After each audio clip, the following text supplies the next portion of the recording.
A very good evening and welcome to the second in the series of Cavan GA Player Pathways broadcast brought to you by Cavan County Board. We have a very interesting panel for you tonight and the theme of tonight's broadcast is A Road Less Travelled. First up is Catherine Fox, who's the chairperson of the Cavan GA Player Pathways. She's also our broadcast coordinator and technical facilitator. Catherine, good evening. Good evening, Owen. First of all, reaction to last week's show. Yes, Owen, there's been a lot of positive feedback to last week's broadcast. As we speak at the moment, there's over 1,800 people who have viewed it. It's still there online on our YouTube channel if people wish to have a look at it. And also we've received a lot of positive feedback from the GA community in Cavan, from employers and from players as well. And I know from speaking to Finton Calhoun, the chairperson of Cavan County Board, that there's been a lot of positive feedback at a national level to the initiative and also to the broadcast that we broadcast last week. So we'd like to thank the players last week who've shared their stories with us. We'd also like to thank you, Owen, for facilitating the sharing of those wonderful stories.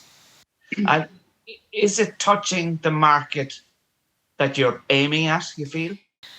Yes, Owen, I think we have spoken to our target market. Our target market are the parents, the players and the employers and the people of Cavan. I think the initiative has really resonated with a lot of people in the county. For the players, it has helped them identify some of the learning opportunities and the skills that they may not have thought about that they have developed from their active participation in GA. Skills like resilience, leadership, and commitment, time management, all of which were identified by the players last week. But from the employer's point of view, I think, talking to the employers this week, it has helped them identify some of the skills that they're looking for from potential apprentices, trainees, or people on placement programs. And we have discovered this week that an awful lot of employers have contacted us with work experience opportunities or recruitment opportunities. But also we've been very happy with the feedback that we received from both parents and teachers who have spoken of the fact that this is a wonderful opportunity for us to help young people in the county who are involved in playing GA at a very high level and who want to continue that commitment but are faced with career decisions.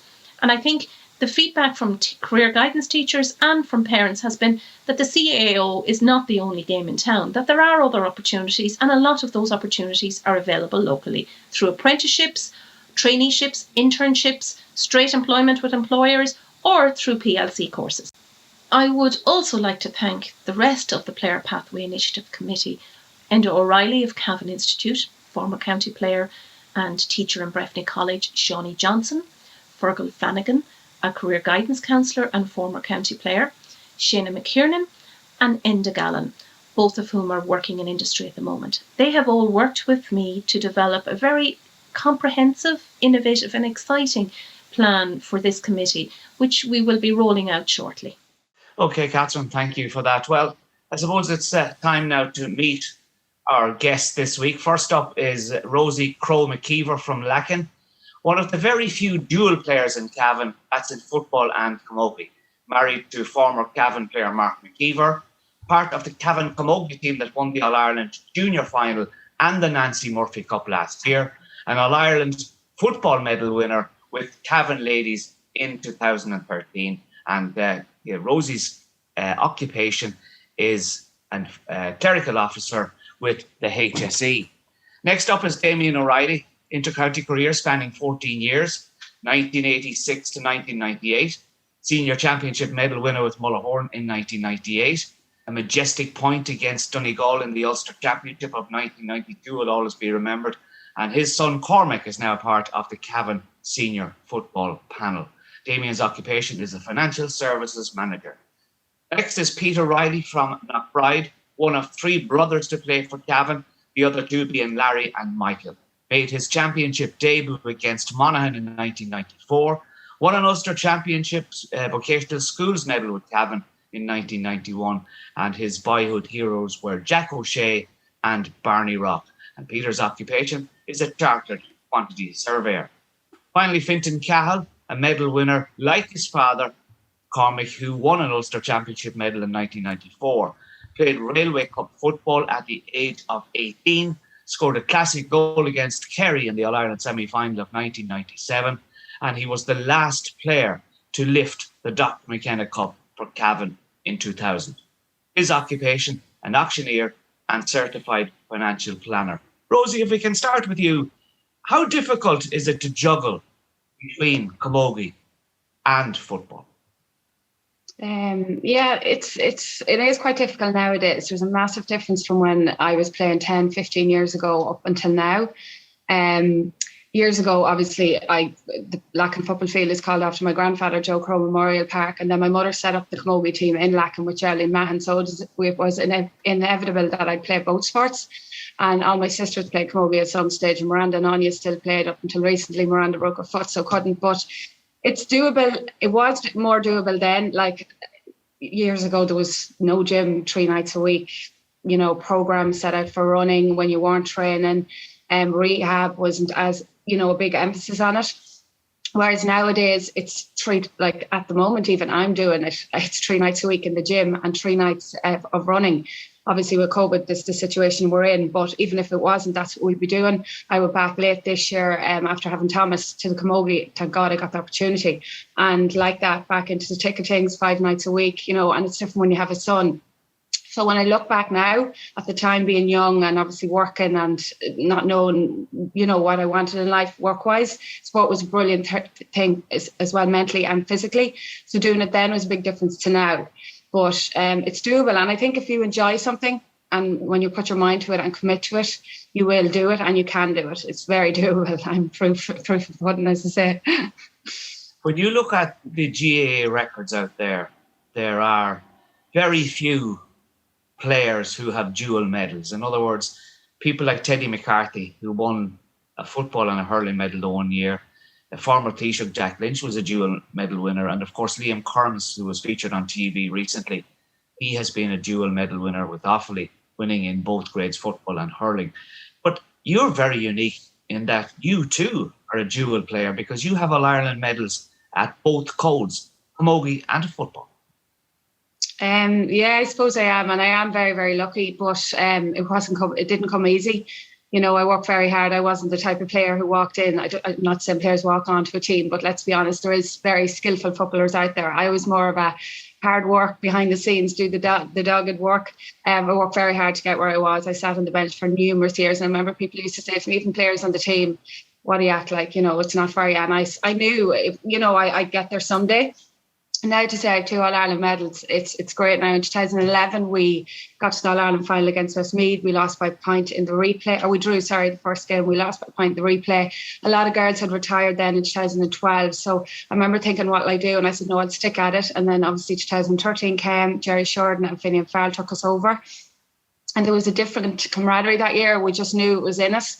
And obviously, I was delighted to come out with the win. And then this year, when Jimmy gave me the call to come in with camogie, and obviously, there's an All-Ireland medal there, you're not going to say no. Now, obviously, if it was senior camogie, it'd be a different standard. I don't know if I'd be up for it, but the fact that it's junior, I physically felt I was able, and I got back fit. And it's a great honour for your family and your friends. And I remember on the All-Ireland final day, Daddy saying to me, "If you get near the goals, in Crow Park. If you get near the goals, put the ball over the bar." And as a midfielder, I thought it'd never happen, and by God, I did, and got the score. And I remember thinking, I hope we've seen that. But yeah, it's an absolute great honour. And now they're halved in this house. They have them as marks at this stage. For the benefit of those of us who don't know, what are All-Ireland final days like?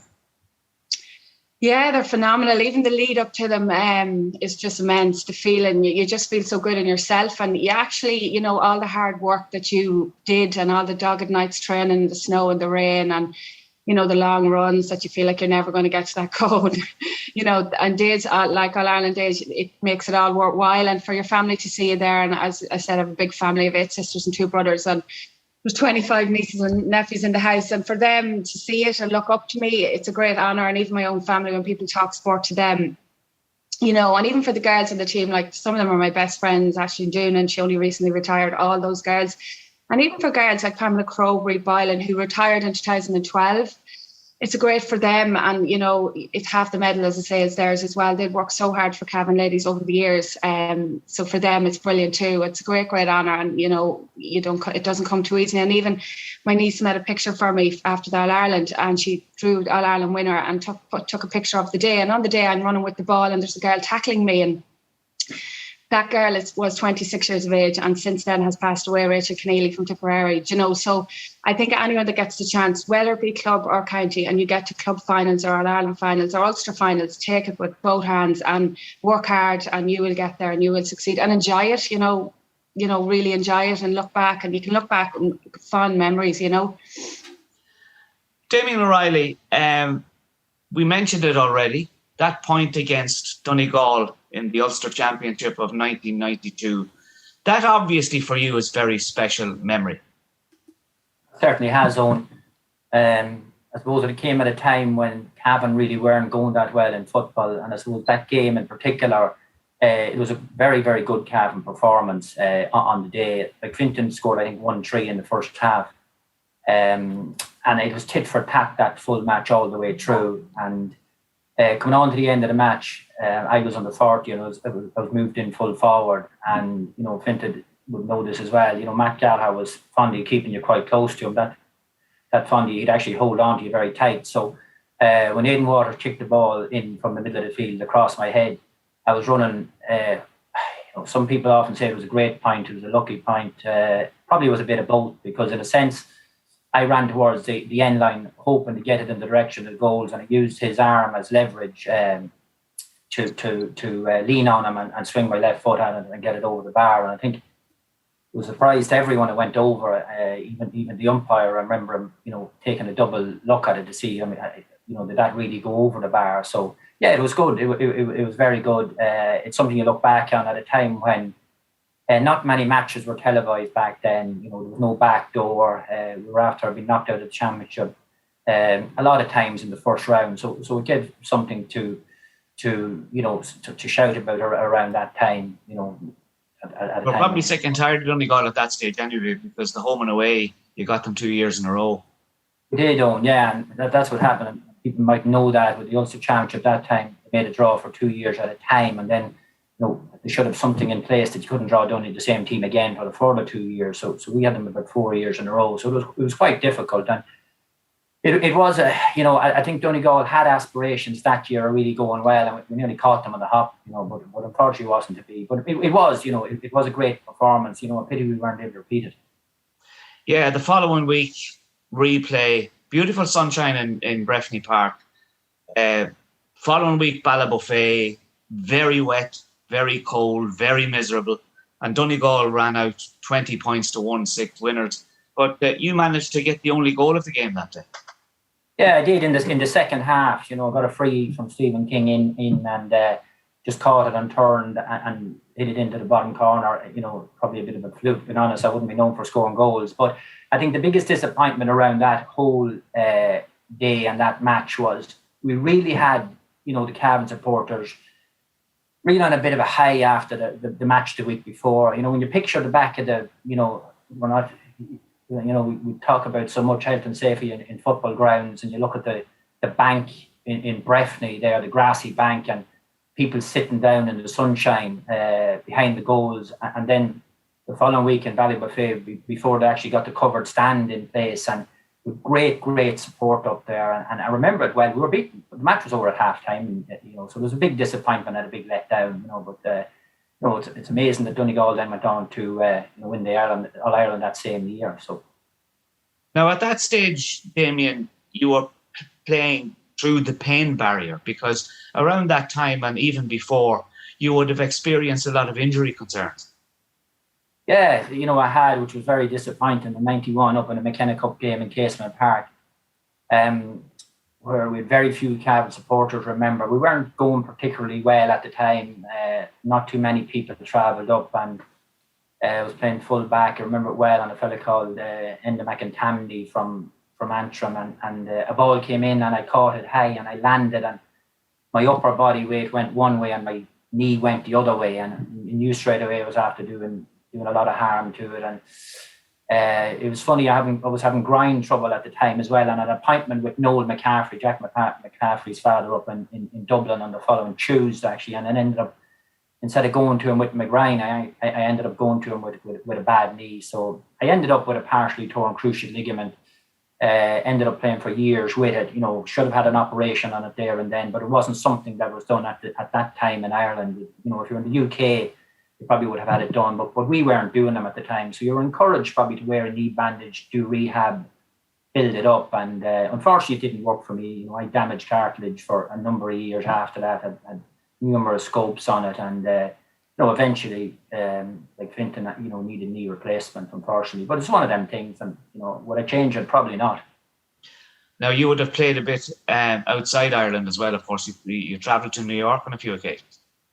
I did. I was lucky enough with Philip Jordan from Crosslaw. He invited me over a couple of years to New York to play. And it's funny, that Caseman Park game, I could have been in New York that weekend, because the year before that, the previous summer, or the end of the summer, we were playing the final in New York, which we won. And I was out for the quarter-final. I was out for the semi-final, and we were playing Donegal, actually, in the final out there. And a strong team out. Larry Tompkins, remember, was after breaking his ankle, so he was managing them over there. Niall Calhoun was playing, Enda Gormley was playing. They were quite strong. So I played the semi-final, and Philip Jordan said to me, in a fortnight now, the final's on, and you'll come out for that. And I said, I can't come out because I actually have, I'm starting a new job on the Monday before that.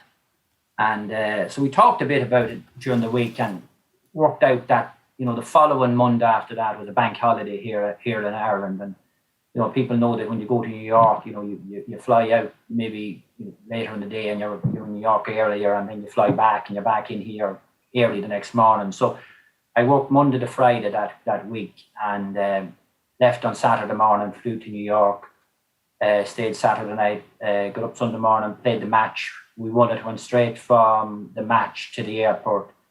Got that night flight home. I was in Dublin at 6:30 on the bank holiday Monday morning.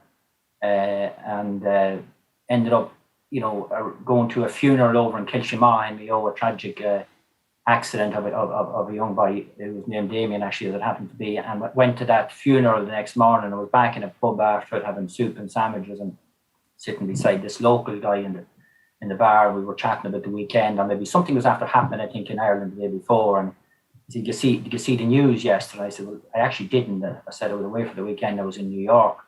And I don't know whether he actually believed me or not, but it actually was the truth. I actually flew out on Saturday, played on Sunday, back in Monday. I was back into work for my second week's work on the Tuesday. But the funny thing about that story is the presentation of those medals was on the following year. At that time, I was in Caseman Park when I hurt my knee, so I often wonder if I had to be in New York, would I have not damaged the knee. Anyway. You're one of few players that appear, at least, to be equally comfortable in either defence or attack. Well, I'm not sure Finton or Peter might totally agree with that, but anyway, I think probably what happened with me was I was one of these players that at club level probably played in a lot of different positions. So I started being a forward, ended up being a centre half back. I think from there I ended up being brought into the county panel and the county 21s, and I think I had a burst of speed from off the mark, which helped me. A long run I would actually detest and hate. But sprints weren't too bad for me. So from a standing point of view, I was quite sharp. So that's why defensively it suited me well. And then I ended up playing midfield for the club, and maybe sometimes a forward for the club. So it certainly wasn't for my scoring ability that I ended up being a forward. It was more being a case that, I was a ball winner, that I probably was able to win maybe good ball, and sometimes, as I even say to Cormac, bad ball. We all can win good ball that's kicked to us, that nice bouncy ball in front of you. But I think the difference in the player that was able to win the bad ball in, and I think maybe that's why I was transferred forward. So in 97, I started that first round of the championship probably a corner back, a full back sometimes, and ended up in Croke Park a corner forward. So I actually didn't mind saving me running after that fast corner forward. So it was nice to see the other side of it, that you didn't have to chase the players going up the field. Well done. Peter, we talked about it earlier, your championship debut. How well do you remember that game against Monaghan back in 1994? It's a long time ago now, unfortunately, and it's getting further away every year. Yeah, look, I was young. I was only 19. I was out of minor from the year before, and I scored a goal. And Damian told me earlier that he gave me a good pass to the goal, but I don't remember that at all. All I remember is cracking in the top corner, and that was it. But anyway, look, I was very young. I came into the minors, as I say, probably Green junior club. But it was a great experience, not only to get playing and to be on a county senior team. I played county minor the year before, and I did the leaving cert, and I said I'd go back and do it again in 94 and give it a good crack, and I ended up playing county senior football. But in the long term, where I'm sitting now, it didn't really matter. Obviously, one of the things we're talking here is career paths and where you go. The leaving cert, I got on anyway. I got on with life. But the unfortunate thing at that time was the last Cavan team of that famous 7-0 that lost the first rounds. As Damian said earlier, the draw, you ended up playing the team twice. So Cavan got Donegal at a time in 89, 90, 91, 92. And competed with them well, but Donegal were very good at that time, and obviously won the Ireland in 92, but just didn't get over the line. 93 played in Monaghan in Blaney and should have won the game. They were the better team, just didn't win it. And then the 94 year, the 93 game actually went to replay and came back to Breffni and got bet on a wet day. Again, the game probably could have been won. The 94 game was probably a wee bit strange in that we weren't top and we were probably the better team. Monaghan was a young team, probably younger than what we had. I know I was very young, but we probably the more experienced team. But they just got a few scores near the end of the game and won the game with a couple of goals. And that was it. At that time, there's no such thing as a back door. You moved on and you waited until the the autumn time when the National League started. Coming from a junior club as you did at that time, was there a major step up to play in senior intercounty football? There obviously was, but I was 19 and probably didn't appreciate it at the time. And young lads probably have no fear. You just go out and play. And I was late in calling. We played under 21 that year, played Armagh in Kingscourt, and I played relatively well. And the same management was over the under 21s as the seniors. And I was called into the senior panel after that. I was late I didn't even play in the National League. The National League was over. So I came in essentially probably 6 weeks before championship and started playing. To come from a junior club and then to compete at intercounty senior football, I didn't really know, to be brutally honest. We played Leitrim above on a Friday night in a challenge. Leitrim were fairly good at the time. They won the Connacht Championship that year and were a good team. And I was playing full forward, and Mr. Cahill must have been about that day because I got his jersey. Probably nothing wrong with him, but probably lame and said, I have my jersey got any, and he probably thought he was going to get playing. But anyway, I went in full forward and I played well, and I probably came out of that game saying, God, this isn't, it's not that difficult. And I went on from that, but probably the biggest thing is youth. Youth was on my side, and fear of probably nothing, and ploughed on. Whereas if you're maybe a wee bit older, you begin to fear confidence, etc. I'm going to be fit for this as you come to the end. But when I was young and coming in, I just got it on with it. And in truth, it didn't last too long because all we had was the one game. It was against Monaghan, and that was it. That was the start of my county career. Railway Cup football was a big thing at that time, and you were part of that as well. But would you say that when you had the elite players from every province, that standards were probably that much higher? Yeah, I was fortunate enough to play a bit of Railway Cup in a couple of years later than that. And I did find that it's probably the wee bit of speed. The game's a wee bit faster. So you go from club football to county football to Railway Cup football, you're just playing with better players. And I probably would have struggled at Railway Cup. I played a few years. I think I got one Railway Cup medal in one of the years. But I wouldn't have been on the team that often. There's a lot of good footballers around, and I got in and out. But I would have found that that level a wee bit more difficult. Even though it was played in the time of year, it probably would have suited a young fella, or it didn't probably suit a young fella. It was in the springtime, whatever. But it was a step up. But that's taken a big backward step now. I don't even know if it's played anymore. But it was great at the time to get playing with Ulster, and probably it weaned itself off. Even when I was young fella, it was starting to come out of prominence, and I think in the 50s and 60s was massive. But as I came into it wasn't huge. There wasn't many at the games, but there was a big thing, and also put a big push into it. And every player that I think did get asked in would play, and there was a lot of success in Ulster at that time and winning World Cups. But I have won medal. It's not too bad. I remember speaking to Peter Mcguinney a little while back, and he has 4 Railway Cup medals, which is the only medals he's got, plus an All-Star, of course. But he has one for his mother, his wife, and his 2 daughters, and he's very, very proud of them, and he'd be a great advocate for Railway Cup football. What was it like to have your brothers, Larry and Michael, alongside you playing at that level?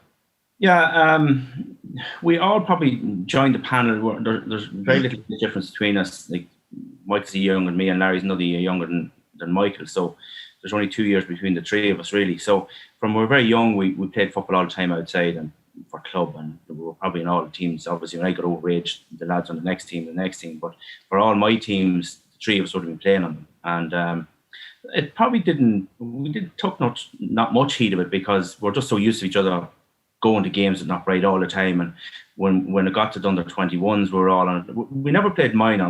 None of us played minor together. I mean, Larry and Michael might have, but they didn't play with me. But when we got to the under 21s, the Ireland final in '96, we were all on that team. And so we went on into the senior panel again. So it's probably just normal for us, and we didn't dwell on it too much. It's probably great for our mother and father going to all these games, and 3 lads involved, and particularly on the 21 run that we had in '96. That was a tremendous run to have 3 probably sons playing in an Ireland under 21 final. It wouldn't happen. The unfortunate thing again was we didn't win it. It would have been a massive achievement. But anyway, we have an Ulster Championship medal together on the same. Well done. Finton Calhoun, my first question is perceived as a compliment, although you might read it a little bit differently. There are many people will say that you assisted Matt Gallagher in A, winning an All-Ireland, and B, an All-Star at fullback. I've heard this rumour before. I think it was started by our Ulster PRO, Declan Woods, back a number of years ago. But considering that I didn't mark him in the first half, I was marking a fellow by the name of Paul Carr, Sligo man, who was duly, his bags were packed and he was sent back to Sligo the next day after the performance. And then I went into the second half. Matt Gallagher ended up marking Damian Reilly for 20 minutes. So I don't know how I'm getting the compliments here. Well, initially he went, of course, to mark you, but obviously found it very difficult. I think we all have to find it. Was it a goal 1-4 you scored in that early spell against Donegal? Well, I know that education is a big focus in this type of Zoom stuff, but I wasn't able to count above 5, so I started to struggle. Yeah, well, you had 5 there, 1 and 4, so that's okay. I remarked on Damian saying, he wasn't known as a full forward or as a forward that could score. He was known as a ball winner, and I think we had no choice but to be ball winners playing with Cavan at that time, because Stephen King was the man that was delivering the ball in. So there was no such thing as a perfect pass at all. It was all over the shop. So, but looking back at that, you look back with, I suppose, wonder in that game. Had Martin McHugh not did what he did, but it's a game Cavan should and could have won. Look, it's any day you finish up a draw, or any day you lose by a point or you win by a point, those games can go either which way, just depending on a bit of luck or the hop of a ball. So McHugh scored a fantastic point. Damian scored a fantastic point. It was nip and tuck, but we did let ourselves down slightly more than slightly in the replay, Yeah. The All-Ireland semi-final against Kerry, there was a massive buzz around the county. You would be recognised as a big game player, and in fairness, in that semi-final, you didn't let down. Great goal just before half-time. Tell us about it.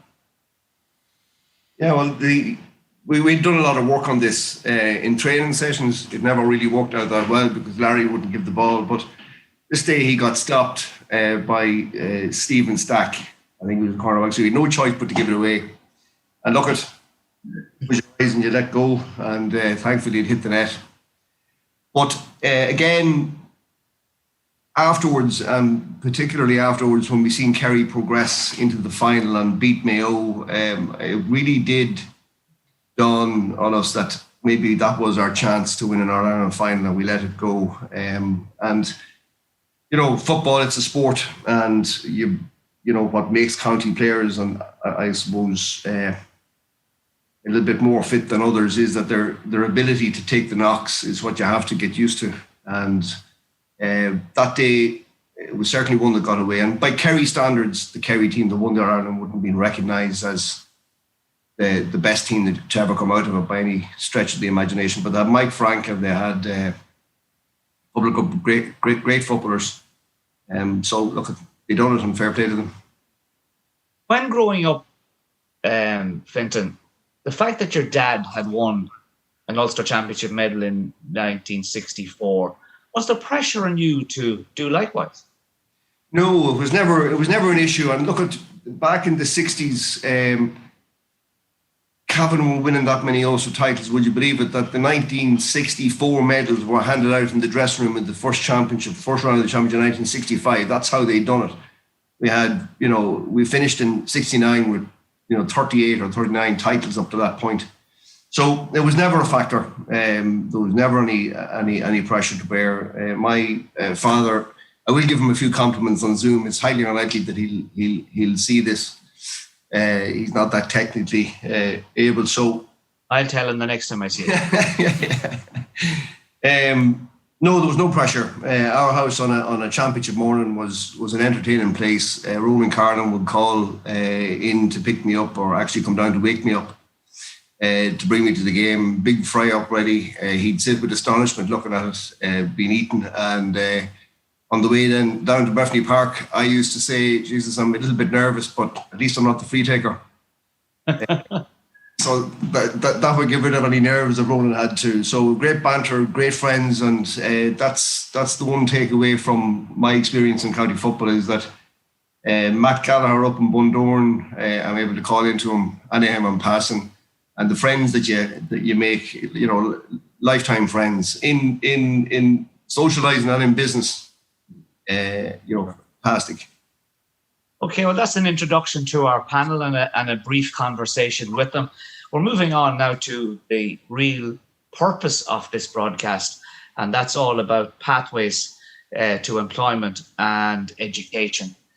Ozzy, you are focusing and did focus on pathways to education and employment. How did you negotiate that avenue?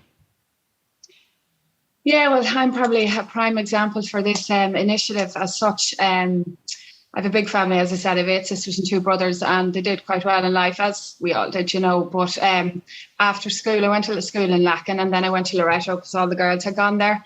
And I just kind of didn't know what I wanted to do when I finished school. I was kind of not, I found myself a lost soul. But sport, as I say, was always a big thing. And if I could have been, you know, the job at the time, I would have done it. But I didn't really know what I wanted to do. So my mother would never put pressure on you. Have to do this, you have to do that. It's what you want to do in life. And there's 2 younger than me, and the rest are older. So she'd gone through a lot of them career-wise too, and helped them out so much. So I did a few jobs here and there. I worked in the Hotel Kilmore for years, and Cavan Crystal and different things. And then I decided I'd go back to college in Cavan. There was a course came up, sports therapy and a bit of nutrition. And straight away, it being sports therapy and a bit of nutrition, I thought, okay, this would be, you know, I might like this. It was a 2-year course, and I had to go back full time. And, you know, coming from straight out of school to work, and I was kind of thinking money wise, you know, I'm after earning a wage every week to go back full time. But I got a job part time in my uncle's pub in Cavan Town at the time. He'd opened Smith & Wilson.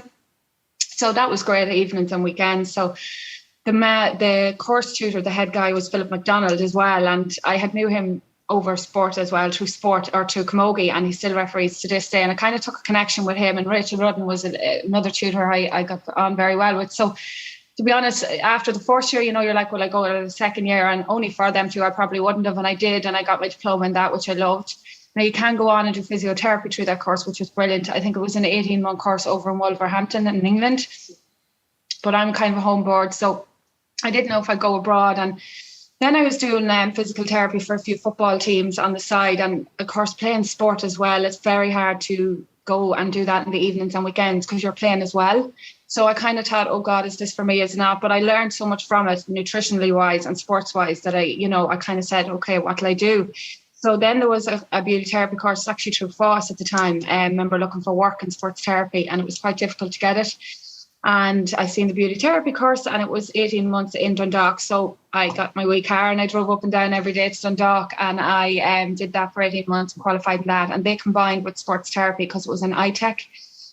So I love that now, and I'm kind of that girl that's a heel on one foot and a football boot in the other. But again, beauty therapy, it's so big now. There's beauticians, 10 or 20 of them in every town. At that time, it wasn't a big thing. So I remember looking for work and finding it quite difficult to get work and get work experience because, people were saying you didn't have experience, I can't give you a job, but to get the work experience is how you get the job. So then I remember applying for different jobs at the time. I obviously still working in the pub part-time, and Vodafone came up, King Communications, and I said, look, I'll apply and see how I get on, and got the job there and was delighted. And it was actually my peak with Cavan ladies. I was playing very well and I was getting my place. So of course I was like, right, I have to get these both working together. But Vodafone was weekend work. So I was thinking, oh God, will this work? 10 years later, I was still in Vodafone. So it did. But I remember early on in the job thinking, oh God, what am I going to do? Because it was weekend work and I wanted to play football and camogie. So I remember sitting my manager down, and about, could be a year in, and Philip, he's actually Stephen King's brother, and obviously he knows football and sport. And I said, look, Philip, a bit of a situation. And, in fairness, he sat me down. He said, look, Rosie, you give me your rota there for your football and your camogie, and we'll work around it. You'd be on them days and off. So for any young one there that's going out, it's literally a matter of communication. Myself and Philip worked it out. Now, obviously, other staff members weren't too happy at the time and didn't play any sport. So they were like, why is she getting off this? But what I used to do is I'd go to work at 9 o'clock, or go to football, Breffney Park at 9 o'clock, train there till 11, half 11, to change, shower, up into Vodafone store, 12 o'clock, there till 6, and you're back and work on the Monday. But I did that because he'd give me off the Saturday for a match. But I think that's just detriment to any young person. I was a very just get out there and do it. Even at the house here, if there's something to be done, I'm like, we'll do it now and get it done while we can. And Mark's like, sure, we'll wait till tomorrow. And I'm like, no, do it now. That's just the type of person I am. But that just, again, plays out on the football field as well. I'm kind of the hard worker. I do the stuff behind the scenes and hand the ball off to this person to pop it over the bar. But that was my pathway. And, I have a lot of sisters, as I say, and none of them started out. I've 4 sisters teachers. One of them started as a teacher and the other 3 did different courses and went back into teaching.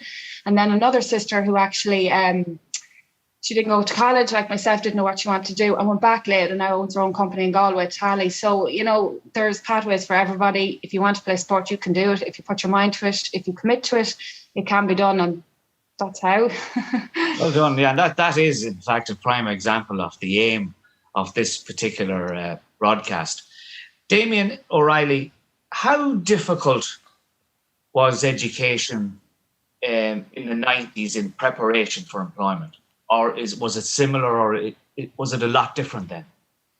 I think it was in the minority those that probably went to college at that stage. A lot of people didn't even finish school. So with people in secondary school maybe dropped out after what was called the intercert at the time. So it was much, much different, where nowadays everyone is looking to go to college, or probably make a decision on where their future lies in a sense, or where they need to go. And it's quite difficult because it wasn't, I suppose if you're from a family, maybe even Rosie mentioned, she's a lot of people in her family. I was a second in ours, and my older brother hadn't went to college. So I suppose if you're from a family where, older, siblings maybe had progressed to college and you were next in line, you probably assumed that this was likely the path I was going to take. So I think what was different back then was certainly, college wasn't for everyone, where nowadays I think the younger people are looking at the CAO, probably not sure what they want to do, really, to be fair, and feeling they have to make a decision, and being unclear whether the decision they're making is right or not. So much more people, looking at the CAO and progressing down that route than would have been in my time. College appealing to you? Well, I finished my leave and started unsure what I wanted to do, and applied to Dundalk College for civil engineering, didn't get in, and ended up going to Cavan College of Further Studies for my first year in it, and it was the first year actually that college opened. And I was there 6 weeks, and it was okay. You know, it wasn't too taxing, to be fair. It was different. You know, you had in the class maybe from 9 to 5, so it was grand. And then on a Thursday, we got a letter from the Institute in Dundalk to say the course in civil engineering hadn't been full, and I was accepted into it. So I don't know whether my mother was more delighted than I was. It's hard to know, but anyway, she would have liked that. You know, I take up the course, and so we decided to, you know, that I go to Dundalk to this course, and on the Friday we rang, and you know, I was starting the next Monday. That was all very fine, and I think even on the Sunday or Saturday we might have went to McGee's and Nugent, you know, and got something that I could bring with me over to Dundalk. Ended up driving over on the Sunday evening to me digs. I remember it quite well, and the guy that I was staying in the house would actually, the housekeeper said or the woman in the house said, he's not here today, so you have the room to yourself for this evening. He'll be over tomorrow. I don't think he had class on Monday. So my mother said that was fine. She says, I'll ring the college in Cavan tomorrow on Monday and tell them, you know, you took your course in Dundalk. So I got up on the Monday morning, had the breakfast, went into college and into class, stayed about 2 hours, and you know, just didn't have any interest in giving it a chance. You know, I just said, this isn't for me, really, even though I didn't give it a time at all, didn't even give it a week. Walked back to my digs, you know, got a payphone, rang my mother and said, you know, I'm coming home. I hitched to Carrickmacross. My mother drove to Carrickmacross. I remember being in a takeaway. There's a wee takeaway on the left-hand side in Carrick out to Shercock Road. Going in there and getting something to eat. Probably at the time it wasn't too fancy, maybe curry chips or something, and waiting there for my mother to pick me up and brought me home, and we chatted. Well, maybe she chatted, I listened on the way home, and what I was going to do with the rest of the, you know, life, and what was going to happen. And I said, well, I can go back to Cavan tomorrow, you know. So that's exactly what happened. You know, I ended up being back in Cavan on the Tuesday morning. My mother, lucky enough, hadn't rang on the Monday to say I wouldn't be back. So I left Cavan on the Friday at whatever time, 4 o'clock, and was back in on the Tuesday morning. Just had missed Monday's class. So it wasn't for me, you know, at that stage. But and the good news is that your mother got her refund in McGee's and Nugent, and that's that's most important. Peter, look at sport nowadays, look at it then. Has demands on sporting activity, has it increased significantly in 20 years? Oh, yeah, without doubt it has. From when we were playing, say, 20 years ago, 25 years ago now,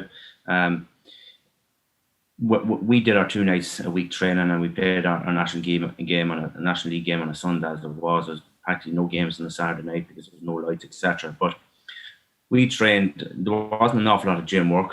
We trained our 2 nights, and we had a social element to our lives as well as players and club players. Like, it was very typical at the time that every league game with your club, you went back to the local whoever you were playing, and you had your few drinks and drove up the road, as it was at that point in time.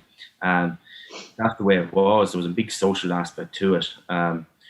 That's probably a bit frowned upon now, that it's just not done. And look, at drink driving is a massive thing, and it's correct that that's gone now as well, and you can't be at that. But even club players, it's just in and out and away.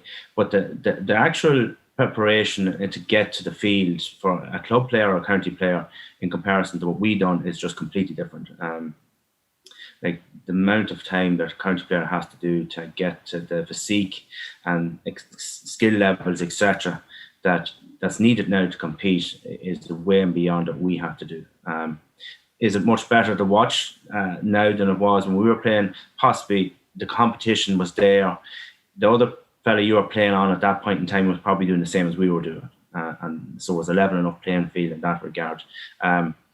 It's got an awful lot more serious. Maybe the one thing that we learned from COVID last year, it can be reeled back a wee bit, and it can still play a level of football that's very good.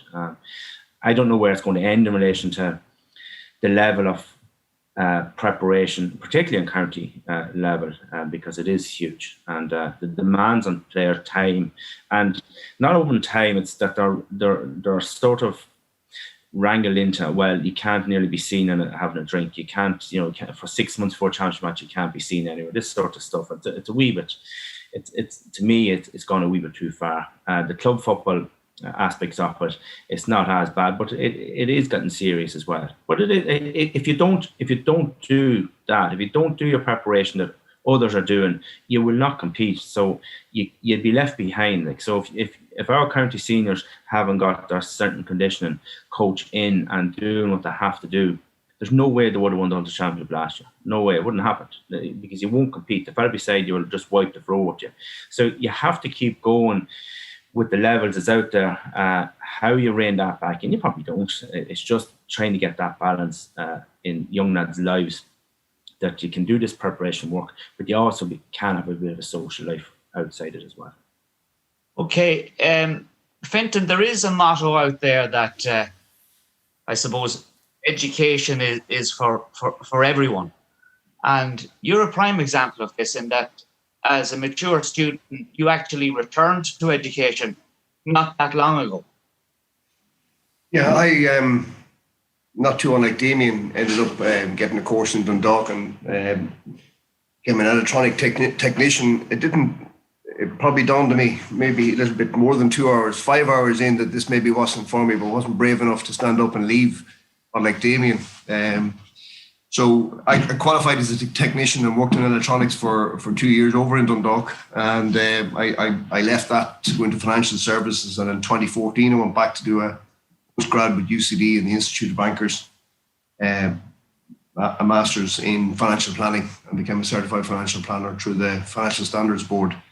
So look, we're working longer and we're living longer, and your football career is a small window at the start of that life.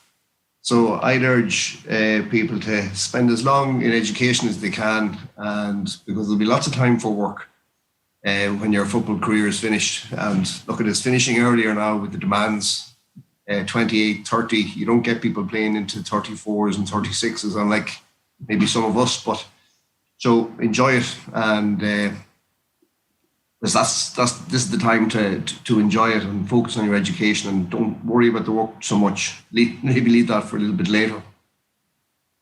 Rosie, looking at playing sport and working, how important is good management to sports people and employees in their path going forward? Yeah, it's probably very important. It's one of the main priorities, I'd say. You know, I've played under a lot of managers and worked under a lot of managers, and they're all different people. I think a lot of communication though with the managers in both codes, you know, work and sport, to work on you being able to do both. And, you know, the priority is you being able to do both at the top standard you want to. You know, if you want to play sport at the highest level, which 90% of us who play county football do, and County Camogie do want to play at the highest level we can. If things aren't going right, speak to your manager. And another thing, managers probably need to be a little bit more open-minded to a case of a player coming in there. You know, you don't know what's going on in their lives. You don't know what's going on behind scenes like that. Finishing school, you don't know what you want to do. Someone could be in a job or in a course like that and very unhappy and afraid to pull out or afraid to talk to somebody. And, you know, kind of a lot of strain mentally and physically because you want to do the best you can do and it's just not working. So I think connecting with your manager speaking to, you know, getting to know players one-to-one. I know I probably heard Mickey Graham is a great advocate of that. He'd speak to players one-to-one, which, you know, speaks volumes for the 2020 campaign with them. And then with work as well, like I did with Vodafone, I was kind of worried in the first few months, afraid to nearly approach him because it was a new job and I really wanted it to work. And I did. I sat him down and he worked with me and it was brilliant. So communication is a big thing. Go speak to them. If you're afraid to speak to them, you know, speak to somebody else that will talk to them. But management is a big thing, you know. Damian, the fact that you were a Gaelic footballer, did that help you through your pathway of employment? Certainly does, Owen. Definitely. You look at the GAA and look at ourselves here. you become known. So look at, someone from Lavi, Mcbride, Lacken, Collins, Catherine here. It's through the GAA we actually know each other. And I think in the workplace you are known. And I think what happens then, it gives you an opportunity then to build relationships with that people. So through your work, whether you're offering a product or service, no matter what it is, they know you because of your exploits on the camogie field or the football field, or maybe at this stage it could be even through administration, whatever it is. So it gives you the opportunity to open the door, as it were. And I think the next thing it does, it's very much then, I think, up to you then to take advantage of that opportunity you've been given. So I'd always think, the GAA does certainly help you in the workplace, definitely. But I think then, the relationship you build with the people that you come across is important. I actually happened, to work with Aidan Waters 3 times in my working career. He was a big help to me. So, you could work locally in a company and someone could move from that particular company, set up their own company or get, move somewhere else and get promotion and bring you along after them. So, to answer your question, Owen, I felt definitely it does open the door for you in a lot of aspects. Peter, would you encourage employers to employ people from a sporting background? Yes, I would. I think sport brings a massive discipline to people and work ethic to people as well. So that probably transcends into a work life as well. Not for everybody, but for the majority. So if you take county players, a lot of county players aren't just God gifted that they'll just walk into county teams and end up being a county player and it all comes easy. Some it does, but most it doesn't. You have to work, you have to be willing to commit to it, you have to make sacrifices to do it. And as I said already, that generally transcends onto a work life place as well. So a lot of people that's involved in team sports will tend to be good team players at work, and there will be valuable employees of any employer. And I think this forum that's been set up with the county board, we're going to try and get out to the employers of the county and probably beyond the county to try and get connections between players that's currently looking for work or looking maybe to move work. As the lads and Rosie said already, that you don't start in one job. You can go to many different aspects. And Finton said you can change jobs. And to open up to employers around the county and beyond, that these people are available and it will ultimately be beneficial to your company to have them involved with it, both for the company and for the people and for the owners of those companies. So I see CVs coming in every now and then, and it's one thing I do look for, and are they involved in sports? And to me, it's a positive because if people are involved in sports, I think there's massive discipline with them, and there should be bring a lot of benefits to a company. Finton, you are probably best qualified to answer. My next question is that in time, talking to young people, would you advise them to look at the avenue of self-employment? Yes, as a wise man once said to me, that self-employment means or affords you the opportunity to work 80 hours a week for half the money. So the values that you will end up with as a county player or going through that county process is there's going to be no doubt in your commitment. There's going to be no doubt in your ability to take the knocks, and you do need a steely determination at times. Even listening to last week's broadcast with Kieran the Holla talking about running that bog road every evening through COVID, and you have a certain level of honesty that you have to bring to the table, to be honest with yourself. So all those values are the values that you will bring to a profession, be it an employee, but particularly as a self-employed person. So when you're going through the process, you're getting that discipline that is going to stand to you if you choose to go that road. But certainly getting your experience in your chosen field will be the thing to do initially, rather than delving straight into self-employment, Right, we're on the home straight. And Rosie, interesting question for you. you would have very vague memories of 1997, obviously. But what have you heard and seen since then about these famous guys that are with us this evening? No, I wouldn't have too many stories now, just obviously of them playing football and watching them on clips over on social media. But I think Peter shared a room with Mark in Tenerife, so he wouldn't tell me any stories at all. He said he was always last at home, so I think Peter has stories to tell me. And then Finton, I think there was a bit of a story of, now it wasn't Mark, I think it was another guy in a footballer, DP was sprayed on someone's trousers and in a certain area, so I think you put them on and away you went. So I don't know what the result was, but yeah, no, just to look up to these guys, and very, very proud to have them in your county. Oh wow, and that's for sure. Damian, how influential was Martin McHugh to this resurgence in Cavan?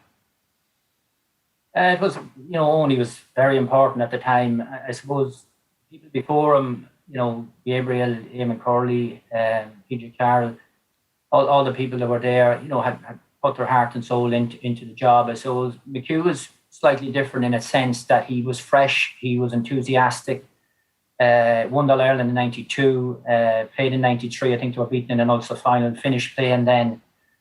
So it was his first job in management, driving up and down from Kilcar.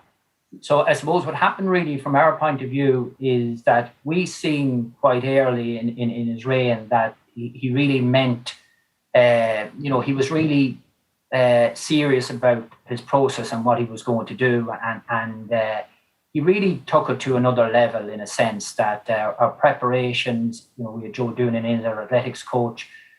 Strength and condition, as the lads mentioned earlier, probably wasn't as topical as it is now, diet either, but the preparation he had, and I remember us in shortly after he came playing our first league game down in Wexford possibly, but I'd also say we were at a very low ebb. I think we were in Division 3 when he came, so people would probably say the only way was up, and it's true, but I remember maybe the first team meeting down there, and he had Wexford watched before we played them. So, if I was playing full back, he was able to say, the full forward, his tendency is to go to his left or his tendency to go to his right. So he was doing this for all the players. And this is something would have been done on sporadically previously, but this was his detail, and it was soon evident that I suppose we won all our games in Division 3. We were improving as we went on. Come championship time, we actually, for a change,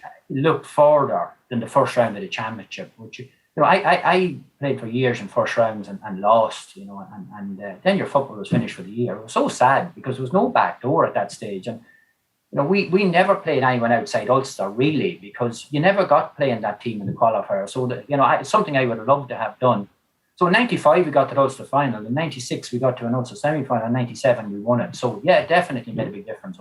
And finally, Peter, both in sport and I suppose in education, finally and briefly, do you feel that there's a lot of pressure on young people nowadays? Yeah, there is a lot of pressure. There's a lot of pressure in all aspects of life to achieve, and some of it's, to me, isn't warranted. Yeah, I definitely advise people to try and achieve as much as you absolutely can. Aim as high as you possibly can, definitely. But there shouldn't be pressure being bearing down on you, probably from parents more so than anything else. Aim high, but if you don't get there, it's not a loss, it's not a disappointment. You have to, you're disappointed in that moment, but you get on from it. And lots of times I lost lots of games and I hated it. I absolutely detested losing, and I wasn't in great form for a while after, but you have to get over it. I would advise any young person in any level to be it, I want to get in the junior team this year. That's an aspiration for anybody in a club maybe that's going to be out and be watching this, because all walks of life is going to be watching this. Your aim could be as high as getting on the club junior team. Another lad's aspiration, can I get playing corner forward in the county senior team? They're all relative, but the fella that or the girl that doesn't get on the junior B team, if they don't get on it, accept that disappointment and go back at it again and work at it again. The same in school. There's major pressure on CAO points and achieving that ultimate goal of getting to college. I think some of the others outline other paths there previously and how you can get to ultimately where you want to be. And you mightn't even know what it is. It's very difficult at 16, 17, 18 to know what you want to do for the rest of your life. And if you don't achieve them points, there's always another way. Like a teacher as an example, particularly like national school teaching, is extremely difficult to get points in to get to St. Pat's or wherever. There's other ways of getting there. And understand that, and parents understand that. There is other ways of getting to where you want to be. And don't put that all major pressure on them, and enjoy it as best you can. It's one life. Finton said earlier about maybe take this time to play as much football as you can, as educate yourself as best you can. We are living longer. You could have 3 or 4 different professions before you ultimately retire. And the age they're at now, it's going to be a long time before you retire. You have lots of time for work. And parents maybe more so than us, take the pressure off a wee bit. There's always other ways of getting there, and achieve as high as you can, but accept the disappointment and be willing to accept it and move on. And there's always something else out there for you. Thank you very much, Peter. Finally, to Finton, we all had the joy late last year, of watching Cavan win an Ulster Championship title for the first time since 1997. And I've thought about this a little bit. How would the team of 97, do you think, bear out against the current Cavan team? Well, I had this discussion with a couple of friends recently, Kevin McDonald, and we both came to the same conclusion that the team of 97 would win by maybe 2 or 3 points. Now, I know you're thinking, oh, that's only a small margin, but you have to remember most of that 97 team now is well into their 50s. Well, folks, that's a wrap. And thank you indeed for joining us tonight. Very, very interesting and very informative.